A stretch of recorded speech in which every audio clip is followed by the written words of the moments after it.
지속적으로 내온 민달평의유니온 전 위원장도 함께 하셨습니다. 네, 오늘 저는 더불어민주당에 입당하게 된 권지웅이라고 합니다. 여기 계신 분들은 혹시 엘사란 말을 아십니까? LH에 사는 사람을 폄하하는 오직 대한민국에서만 쓰이는 말입니다. 저는 한국 사회에서만 쓰이는 이 엘사에 대한 이야기로 시작해보려 합니다. 임대주택에 들어갈 기회가 생겼지만 주저하는 한 청년이 있습니다. 그는 높은 경쟁률을 뚫고 그렇게 바라던 임대주택에 당첨되었지만 정작 들어가려 하니 아이가 엘사라 놀림받을까 마음에 걸립니다. 어린 아이들의 놀림이야 어딜 가나 있는 것이지만 그가 특히 미안했던 것은 아이가 겪을 그 놀림이 단순한 놀림이 아니라 어른이 되어 겪게 될 길고 긴 차별과 모멸을 벌써 시작하는 게 아닐까 하는 마음 때문일 겁니다. 엘사란 말은 한국 사회에서 주택 소유자와 세입자의 처지가 얼마나 분명하게 구분되는지 초등학교 교실에서조차 보여지는 말입니다. 자신의 아이가 그 말을 듣는 모습을 생각하면 어떤 부모인들 마음 아프지 않을까요? 안타깝게도 이 이야기는 특수한 이야기가 아닙니다. 세입자로 살아가는 45%, 대한민국 국민 절반에 관한 이야기입니다. 세입자로 겪는 차별과 모멸은 단순히 감정적 불행이 아닙니다. 그것은 구조적 불평등입니다. 입주자임에도 입주자 회의의 구성원이 될 수 없고 세입자는 인간의 기본적인 권리인 주거 계획조차 세우기가 어렵습니다.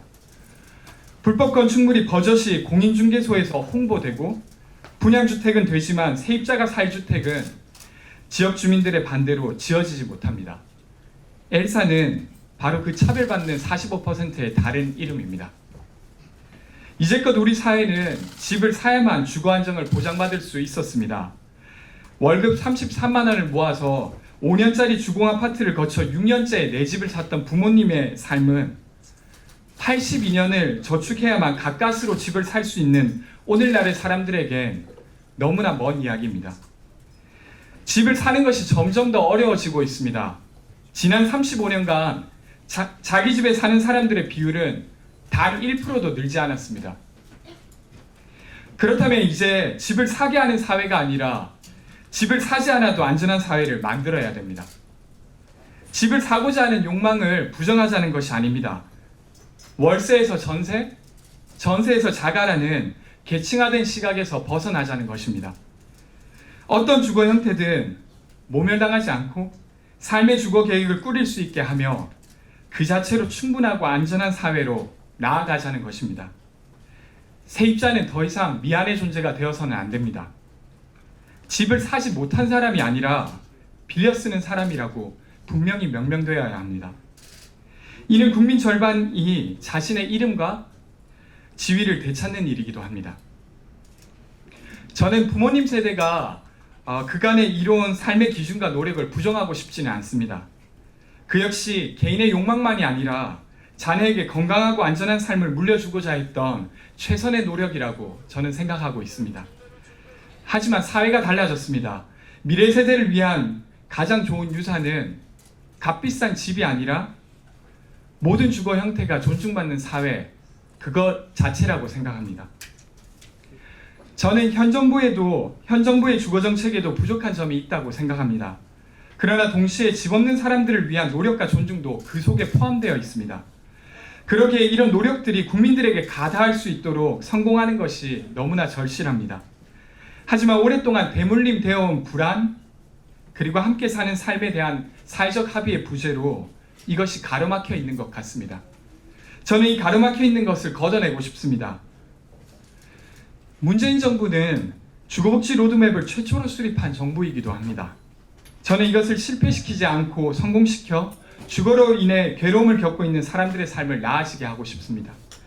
그리고 더 나아가 이것이 새로운 사회의 기준을 구축할 초석이 되게 하고 싶습니다. 저는 집 없는 사람으로 살아왔습니다. 그리고 집 없는 사람들의 동반자로서 이제껏 현장에서 국민의 손을 맞잡아 왔습니다. 이제는 조금 다른 길을 위해서 그 역할을 하고자 합니다. 국민의 45%가 집이 없는 사람임에도 국회의원 중 단 12%만이 집이 없는 사람입니다. 세입자 문제를 자신의 의제로 다루는 국회의원은 거의 찾아보기가 어렵습니다. 왜냐하면 지역구 국회의원 선거에서 세입자 의제로 당선되기가 쉽지 않기 때문입니다. 하지만 그렇다고 입법 현장에서 집 없는 사람들의 목소리가 필요하지 않은 것은 결코 아닙니다. 지금의 주거 문제를 풀기 위해서는 더욱 필요합니다. 민주주의의 최후 보루는 깨어있는 시민의 조직된 힘입니다. 노무현 전 대통령의 말씀입니다. 저는 오늘 집 없는 100명의 사람들과 함께 집 없는 사람들의 정치를 시작하려 이 자리에 섰습니다. 저는 이번 21대 더불어민주당 비례대표 국회의원 경선에 출마합니다. 길 위에서 함께 해왔던 집 없는 국민의 삶과 목소리를 이제는 국회를 통해 삶의 변화로 만들어내고 싶습니다. 제가 입법부에서 일할 수 있게 꼭 도와주십시오. 함께 입당을 결심해준 분들께 감사드립니다. 그리고 저희 정치를 손내밀어 맞이해준 더불어민주당 그리고 을지로위원회 의원 및 당원분들 모두에게 감사드립니다. 시작부터 이미 큰 빚을 지고 있는 듯한 느낌입니다. 경청해 주셔서 감사합니다. 이상입니다. 네.